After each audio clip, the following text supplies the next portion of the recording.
explicaremos como o sistema imune reage à infecção pelo coronavírus, onde um indivíduo contaminado, após espirrar e depositar salivas em suas mãos sem fazer a higienização, tem contato com o indivíduo sadio, ocasionando assim a contaminação. Após o primeiro contato com o vírus, sua contaminação ocorre imediatamente nas vias aéreas superiores. Depois do indivíduo sofrer a primeira exposição ao vírus, o Covid-19, já dentro do organismo, se liga às células através do receptor ACE2, ou receptor de angiotensina 2. E já aqui, podemos observar o que ocorre no interior da célula. Após a sua contaminação, o vírus demonstra um mecanismo de ação celular, que consiste no sequestro das organelas para uso próprio. No momento em que há tanta produção de vírus dentro da célula que ela não aguenta e acaba se rompendo. A próxima etapa tem como auxiliador o retículo endoplasmático. Ele entra em ação e tem a função de empacotar o RNA viral, dando origem então a novos vírus. Como o Covid é um vírus primitivo de fita simples, ou seja, um ribovírus, ele invade o ribossomo sadio e faz com que a produção seja de fitas de RNA viral. Como citado anteriormente, a infecção pelo Covid acomete as vias aéreas superiores, dentre elas nariz, boca, amígdalas e traqueia, o que resulta em febres e tosses contínuas. Neste momento, o vírus segue para os pulmões.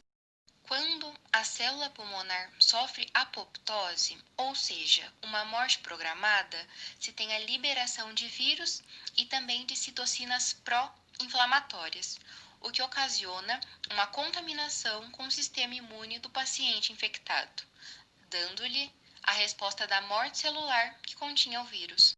Quando o vírus se aloja nos pulmões, ele tende a repetir todas as fases que foram realizadas na célula, porém se desenvolvendo nas células pulmonares.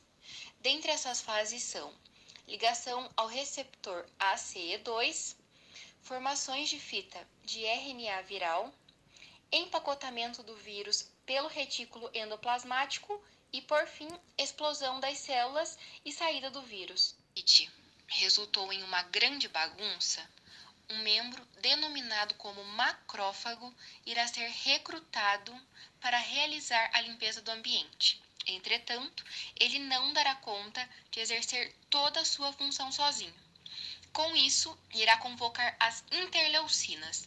Elas são responsáveis pela resposta imune, atuam na resposta inflamatória aguda, estimulam a produção de citocinas e, neste caso, ajudarão na arrumação e organização do local afetado pelo vírus.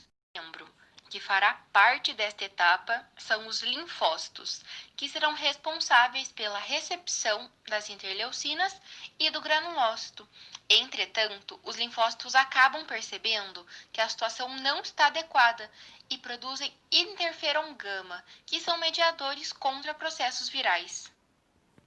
De uma breve varredura, o macrófago percebe que o trabalho para a realização da limpeza do local será grande. Ele, então, opta por recrutar mais um membro em sua ação de limpeza. O mesmo recebe o nome de granulócito, que ao chegar ao local, logo percebe que a situação não está confortável. Emite um alerta que libera fator estimulador de colônias de granulócito e também sinaliza para mais algumas interleucinas. O recrutamento de alguns ajudantes para o macrófago, observamos que diante a tanta confusão, ele se encontra isolado e apavorado, liberando continuamente o peptídeo químio atraente, para sinalizar aos monócitos que cheguem ao local. E com isso, se tem a liberação de fator de necrose tumoral alfa. É aí então que o paciente é encaminhado para a UTI, pois ele já se encontra em um quadro de síndrome da deficiência respiratória aguda, resultante de todo o processo que o Covid exerceu sobre as células pulmonares, causando dificuldade respiratória, ocasionando a queda da saturação de oxigênio. No estágio em que as células do pulmão se encontram, elas já começam a liberar água, vírus e organelas. Isso ocorre por conta da resposta inflamatória exacerbada, que gera morte celular, formando edema pulmonar e resultando em dificuldade respiratória. Toda essa tribulação, o vírus percebe que houve êxito nos pulmões do paciente contaminado. Entretanto, ele não para por aí.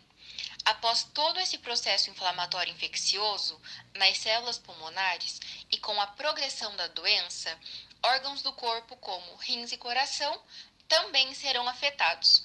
Por isso é importante frisar que as medidas de higienização são muito importantes e eficazes na destruição do vírus, que sobrevive apenas se tiver um hospedeiro. Cuidados frente a essa epidemia são muito importantes. Cuidem-se!